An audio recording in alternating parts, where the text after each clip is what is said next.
Today on the show, we step into the shoes of a genius. Definitely don't join a cult and preach the word of N.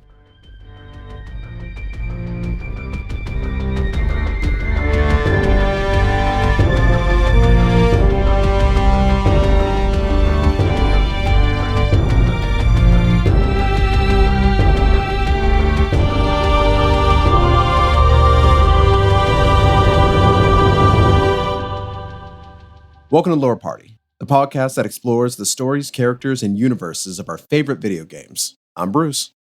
And I'm Lawerence. And I'm Maya. Hey. Still here, still kicking. Yep, since the last recording. Still has never stopped hitting record. It's a lot of stuff to scrub through, but, you know, we're very, very grateful for your gumption, Maya. Oh, yes. That's what I'm known for, the gumption. Definitely. But honestly, it's good to have you back. Good to have you as an official Lore Party member, especially what we're going to talk about today. We have a pretty interesting episode. We want to talk about a man. Not only a man, a genius, we'll say. One of the greatest minds in the Pokemon universe. And no, we're not talking about Professor Oak. No, he makes Professor Oak look like Ash Ketchum or something. This is... the man only known as N. You might have known him from either the anime and coinciding game, Pokemon Black and White, and I guess Black and White too. He's got green hair, and he is this, for the first time, I think in a while in Pokemon, where they have a very, direct philosophy that is kind of carried by this man and by this character that kind of permeates through the whole game, through the whole anime, about humanity's relationship with Pokemon that we haven't really thought about in, I'd say, a while. Would you two say? Yeah, I would say that that's a really good way to put it. Like, this is the first time, I think, in Pokemon that we get a character that, you know, has a realistic philosophy. Like, when you see the other games, you have Team Rocket or, you know, Team whatever, and they're like, I'm here to wreck the place. I'm here to fuck shit up. That's basically what we get. And is the first time we see a person that is like, you know what? The relationship between Pokemon and humans is not sunshine and rainbows like you've been led to believe. That's super true. I mean, like, just thinking about all those other teams, just what Team Rocket was like, we're going to take Mewtwo and we're going to take over the world. Team Magma and whatever the blue one was, they were like, Aqua. We're going to get these, Team Aqua, we're going to take these legendary Pokemon and, like, we're going to turn the whole world into land or water. Yeah, and it's basically like that is what we get. And I think Pokemon, they frame these teams, these terrorist organizations as like, hey, everybody, these are the people that absolutely treat Pokemon like garbage. Everybody else is fine. But N kind of presents this Pokemon-human relationship in a more realistic light. So this young protagonist, antagonist, anti-hero person like has such an interesting background that is actually for once explored in the Pokemon world. And I think that's what solidifies N as this kind of iconic character. Yeah, it's definitely clear, like, a lot of the I guess I'd say mature themes and ideas in the Pokemon world aren't really fleshed out as much until we have N kind of talking about, you know, really bringing up to the surface humanity's relationship with Pokemon and how it may seem, you know, a little abusive at times. Yeah, and we have so much to work with because, you know, he's been a key character and we see a lot of him throughout games and the anime. So I guess, you know, we should just kind of start with him and trying to figure out what makes him tick, because he is a very interesting character, but his motivations and his philosophy are all kind of interwoven in his upbringing and his relationships. And one important thing, too, before we start, is on this episode, we want everyone to know that we 100% agree with N's philosophies. And we'll explain why in a second. Yes, we are here to prove that N was right. He was on to something at least. My glorious leader. Die for Team Plasma. Just in. Just in. Just in. Okay. Right. Yeah. I gotta shred some papers. So looking at his childhood is super interesting. I don't know, and had a lot of experiences that were absolutely terrible. So to start off, or his full name is Natural Harmonia Gropius. It's the worst name ever. It's a terrible name, but that is his real name. That's why we also call him N. That's his name. He is currently the de facto puppet leader of Team Plasma, which we'll get into in a second. But N's early childhood basically started with him being abandoned by his birth parents in the woods, which is kind of crazy. But he was abandoned for a specific reason, if I understand it. I understood that he was abandoned because N has a unique ability that allows him to talk to Pokemon. Now, this is a very interesting thing, I would say, because first of all, I think the communication between Pokemon and humans is already pretty, good, I'd say. We may not be able to form a lot of different ideas and concepts with Pokemon, but there's an understanding beyond language, and then being able to then go beyond that, and he just lives and communicates and works with them. It brings a question that is, very rarely seen, rather than just Meowth translating between Pokemon and humans. It really brings him both to be a bridge between these two worlds and someone who feels, that Pokemon are getting a raw deal here in this relationship. Yeah, because he's and is described as through the games and stuff as super kind-hearted, super respectful. He loves Pokemon, and it's more like he sees Pokemon as his equal. In the anime, and in the anime and the game, they say that this communication ability that he has is he can understand the inner feelings and the inner voice of Pokemon. And it's strange because I think even in the anime, wasn't there he heard Meowth talk and was kind of really troubled by why Meowth even took the time to learn how to speak like a human instead of using his natural voice. Oh yeah, he was super upset by that. He was super taken aback. He was like, why would you do that? Which I was going to say, sadly for poor Meowth, he learned for some other Meowth girl, Meowth or whatever. And she was like, now you're just disgusting. So yeah, N was right. I never thought of that. Yeah, I guess it's in the Pokemon world or Pokemon language, it's just kind of an abomination.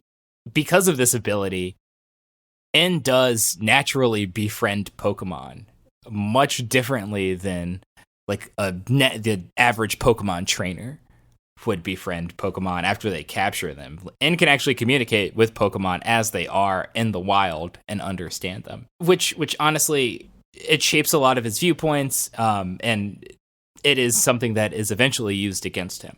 But as a kid, N had this ability. His parents were like, whoa, that seems a little weird. Which is so dumb. I mean, if I had a kid that could talk to animals, I'd be keeping that one around. I mean, if I were going to monetize that child, are you?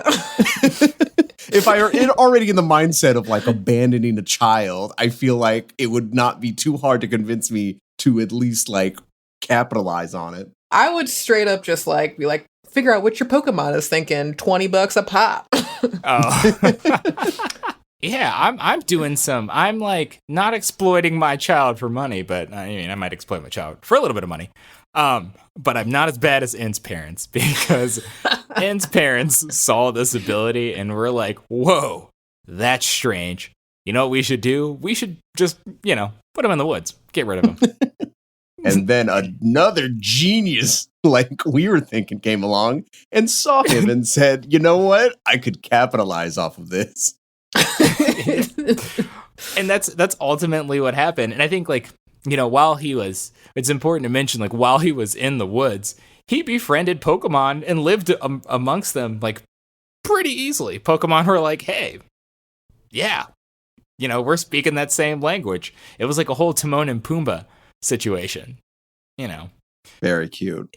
He had a little, like, Hakuna Matata until, as you mentioned, another human came along and decided to do that exploitation game. Yes.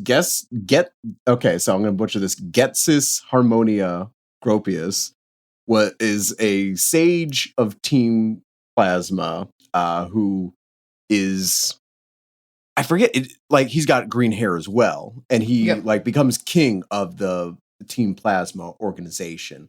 Finds and he's like, oh, perfect. Yes. All right.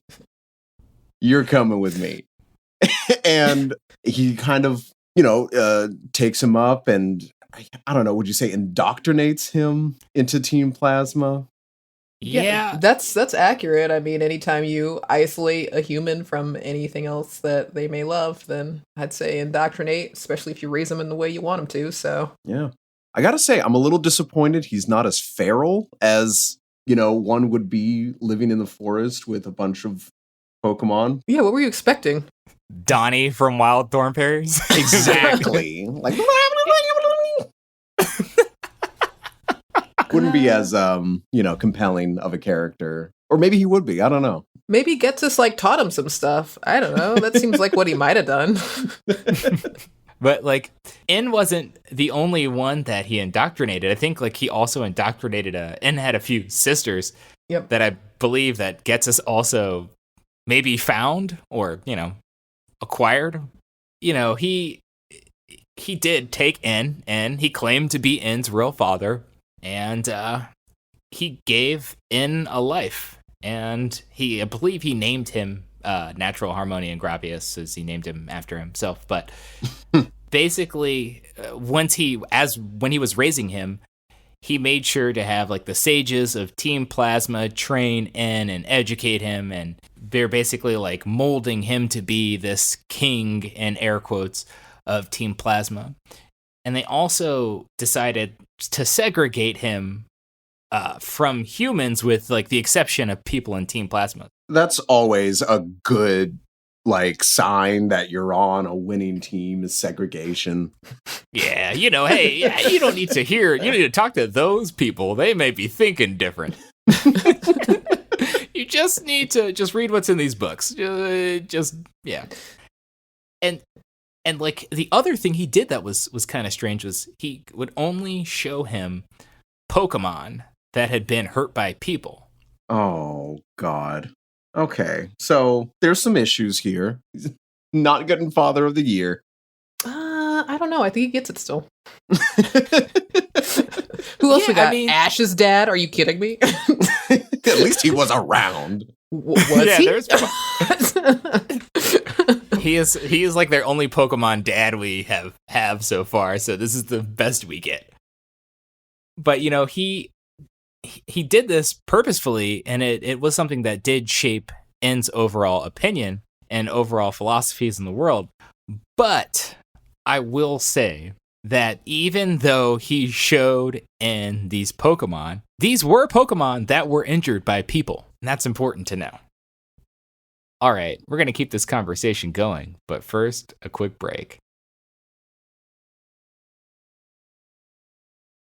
Yes, N is, again, a very innocent young boy at this point who has been obviously gaslit by his not real foster father into thinking of a particular way about humans and Pokemon. And I think that even though he, carried these philosophies, you could still tell as he grew older that, there was still good that he found in humanity and in humanity's relationship. I mean, even to say that is something that he himself was. He was a bridge between that. And I think that that's something that he still kind of carried. And that was his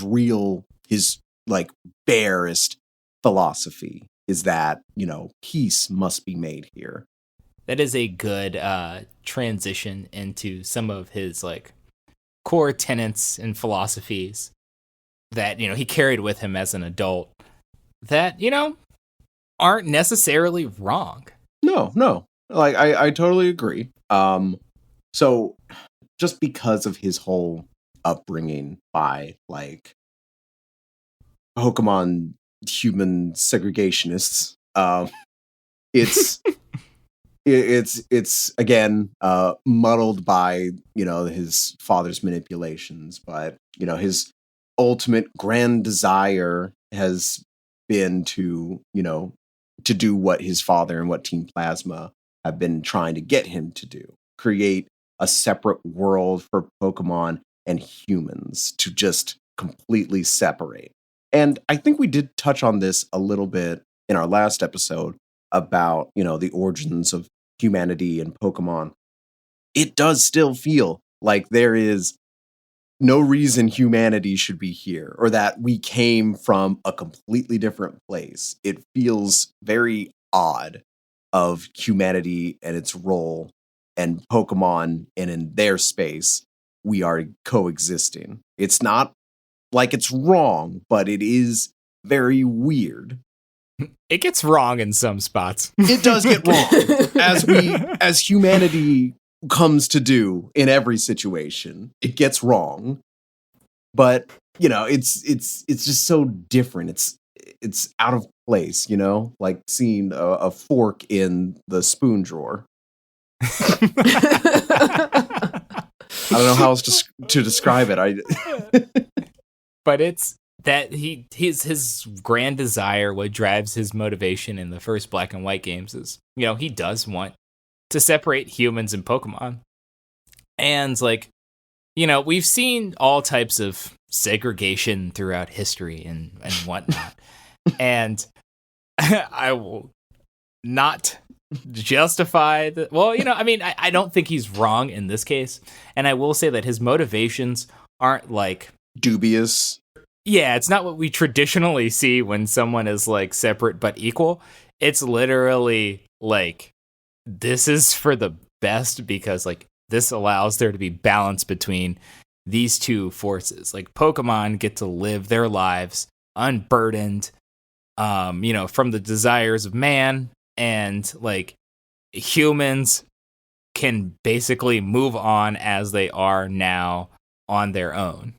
It's to protect Pokemon from the better way to put it is to protect Pokemon from the aggressions of man, and I would feel like the eventual result of people oppressing Pokemon is Pokemon fighting back. Yeah. Maybe yeah. So maybe like ultimately like we're trying to do one thing, and then that thing may have like a there might be a result of not doing anything. And you can only imagine what, him being exposed to just only like meeting with Pokemon that have been just attacked or abused or, what have you by humans. And then just like only knowing that of humans. I would not be like the best like relationship with humans, knowing like what they've done to my friends. I mean, that's really messed up. Yeah, definitely. It's like when you look at the relationship between like Pokemon and people, and I'm pretty sure like in comments on this too, like the relationship between Pokemon and people, like or Pokemon and Pokemon trainers is like, I capture you, I take you from your home, we eventually become friends. That's like how most Pokemon relationships starts. Professor Oak tosses you a Pokeball that's got a random Pokemon in it from who knows where. It's living in captivity, and it's like, hey, I get to come out to fight other things, and then we eventually build a relationship. Yes, like if I had a dog and I named him Scruffy and I loved him very much, and then when I threw him into the ring and he like fought and someone ripped his ear off and he was bleeding, and then I put him in a ball and he's healed, Is that okay? Does that seem like abuse? Yeah, it's definitely abuse. So why are we okay with this here? Yeah, it's like, I mean, Pokemon battles are always a gray area because there is a relationship building mechanism, and it does make Pokemon stronger, and it does bring them closer, with this trainer, this character that is, basically operating as their friend or caretaker. But at the same time, it's like, it's weird. It is weird. Like, not everyone, I mean, the relationship starts from being removed from your home. And, we've seen from like Pokemon anime that, like not everyone is fit to be a trainer or build relationships with Pokemon. No. Oh, no. And like, that's where some of this, like, some of this, I think some of N's philosophy comes from too. Because, I mean, correct me if I'm wrong, Maya, but like in the anime, what was his take on battling? Was it, there was he had gray areas, right? He was not a fan. He definitely, like, when he found out Ash was gonna, like, he wanted to be a Pokemon trainer, wanted to be like the best and like to battle, he was like, oh no, I don't think that's cool because you're just forcing animals to fight each other. He was not on board. It's just like you're talking to a guy that like, oh well, like we're gonna be good friends. Like, yeah, I would love to invite you to the next Flat Earth Society. And you're like, oh, you're just like, ooh, I'm pulling that handshake back.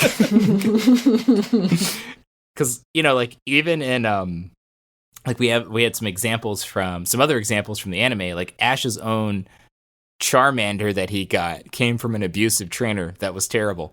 He literally left him outside in a rainstorm to die because he didn't think he was strong enough. Which is just like, that was one of the first episodes that really hit me hard. And I'm just like, okay, what a dick.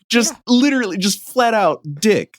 Yeah, dude, left him there. That Charmander was like, yeah, he's coming back. I'll wait in the rain. And dude went to a bar and bragged about it.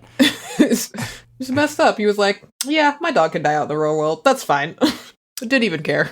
Yeah, it's absolutely nuts. And like, it's just to him, it's like, it's just another Pokemon. And to N, someone who can communicate with it, it's like, this is an individual. This would be like leaving your kid out in the woods. And it essentially was. But also, pragmatically speaking, I mean, you're for sure not going to assume that this thing is going to grow up into what it is naturally supposed to progress to, a fire-breathing dragon, and find you and kill you. Like, even in the games, we see, like, Lavender Town stuff. Team Rocket is responsible for the death of Cubone's mother. Right. When they attempt to steal valuable Cubone skulls? Question mark? Yeah, a little rough around the planning there. What? Yeah, like... so valuable. You've never used a Cubone skull as a bowl? Oh. It's the best one. No. There are, like, and we see this a lot. There's, like, the Marowak skulls, there's Slowpoke tails, there's eating an entire Farfetch'd.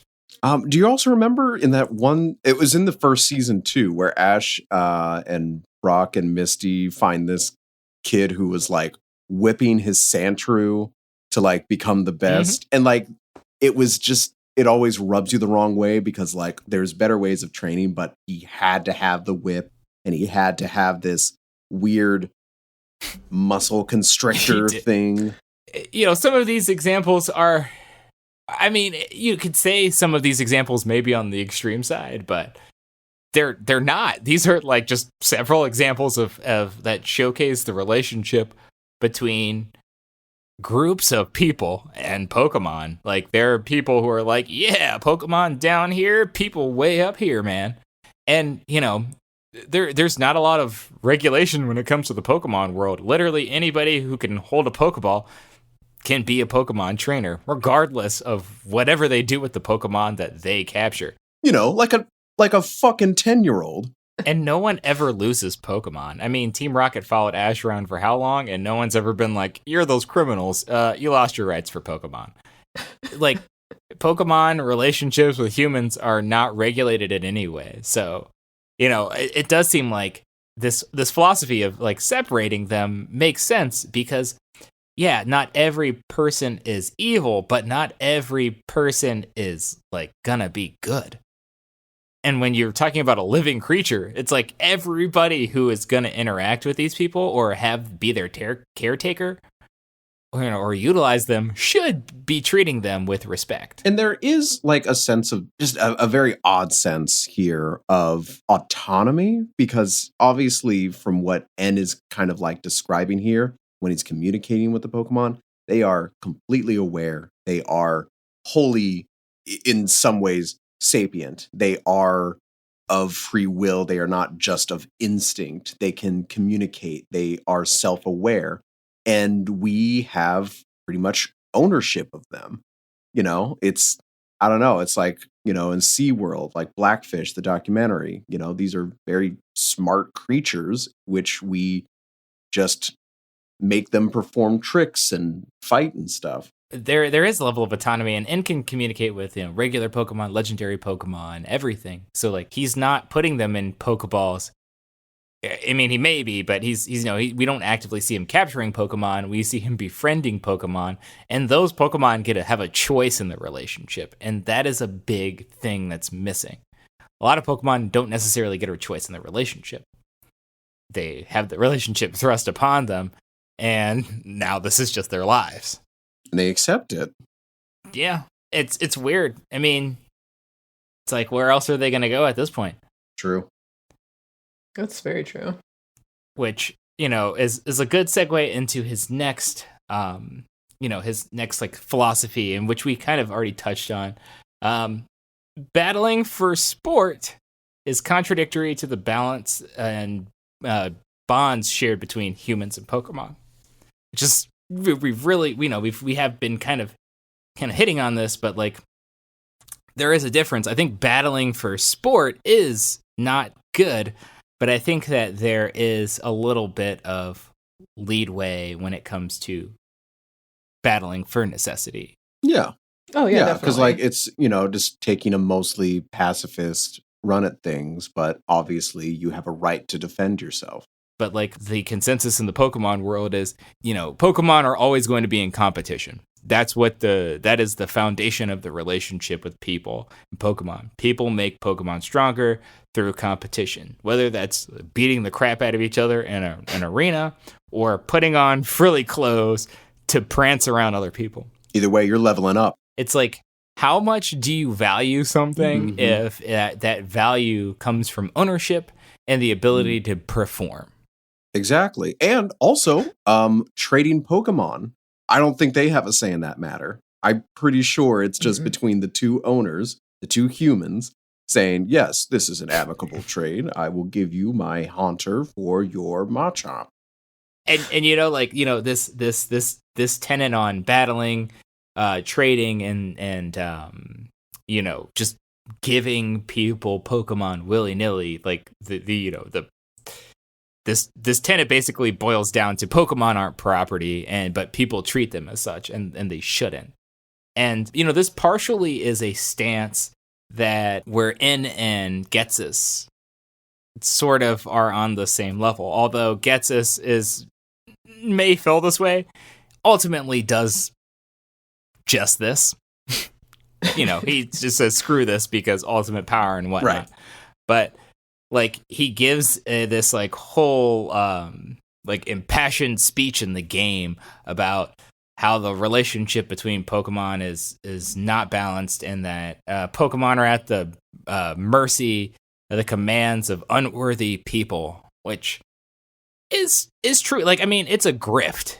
Ultimately, it's just a giant grift. Like, all Ghetsis wants is specific legendary Pokemon for power. But what sucks is that he's like, he brainwashed N, but honestly, he didn't have to. It was plain as day. There was a lot of examples that we just pointed out that just completely solidified N's worldview here about how humans are mistreating Pokemon. And you know, like that, and you know, whatever conversations or or the relationship that you have with your Pokemon as the trainer character in Black and White, they do change N's worldview, but it's also very, it's almost very cheap. Despite N's, change of heart, his lived experiences were very real. And they aligned with his philosophy. Like, N personally had a shitty childhood, and I would say 90% of that came from the just abuse and manipulation of humans, or by humans. I mean, I was gonna say, at least in like the anime, he doesn't do a complete 180. It's kind of like there's a little more than just, things are like, I have completely seen the light. It's at least like, well, at least not all humans are terrible. Yeah, I think a wrap up or a final thought for me about this is that this relationship obviously needs to be reevaluated. I think that N's philosophy, the reason why we believe that we stan our green-haired leader here and his tenets of calm the hell down with this relationship, is because it's true. It's like society looks at Pokemon, the relationship between Pokemon and humans, as more of it's like the symbiosis there is like, we make you stronger. And in turn, I guess we can like you and respect you too, but like, we make you stronger and you perform well for us. And it's all fine and gravy when they perform satisfactory, but when they don't, we have things like, you might leave your Charmander out in the rain, or you might just abandon a Pokemon, or just train them to beat up other Pokemon and just leave them in the wild. Like, right now, it doesn't seem like the relationship between Pokemon is mutually beneficial. It seems that, like, people get the good side, and Pokemon get the short end of the stick. Absolutely. That, to me, oh, sorry, go ahead. And maybe, I was going to say, and maybe until that relationship is reevaluated, people should back the hell off. Yeah. No Pokemon for you 10-year-old kids. Back off. Oh, wholeheartedly agree. I mean, like, at least in the anime, you see so many kids. Paul. Oh, Paul. We didn't even talk about him. I try not to talk about him because he makes everybody very angry. Anyway, so like, you see these people just like treat Pokemon like dirt, and like, in terms of good trainers, we don't see a lot of them. A lot that like give the Pokemon the respect they deserve. And I agree, like, N definitely has some very life-changing worldviews, like, really made me reevaluate how I play Pokemon. For me, I've always felt just a weird undertone in the Pokemon world of, like, just a darker underlying issue. And I think it's definitely the relationship that they have with humanity and Pokemon. It's always so weird of, like, finding wild ones, attacking and hurting them, capturing them in a ball, and then they're fine now, and then we make them fight, and it's just it's a whole societal thing. And obviously there's sometimes culture shock, and we may not understand it, but it's fine, but it always seems rough. And I think that N is the obvious logical conclusion of a philosophy on a society like this, to just question, why are we doing this? Is everyone super chill about this? If we're not, why aren't we? How can we fix it? It makes a lot of great points. But he is, unfortunately, the product of manipulation and abuse, much like, a lot of the Pokemon of this world. And, I wonder what would have happened if, Getsus didn't find this easily exploitable child in the woods that could talk to Pokemon. Where could that have gone? Well, that about wraps it up. We hope you enjoyed this episode, and if you did, please take a second to rate and review us on Apple Podcasts. It really helps us grow the show. Be sure to connect with us on Instagram and Twitter at lore_party, and check out our YouTube page for bonus videos and highlights. Thanks for listening, and we'll catch you next time.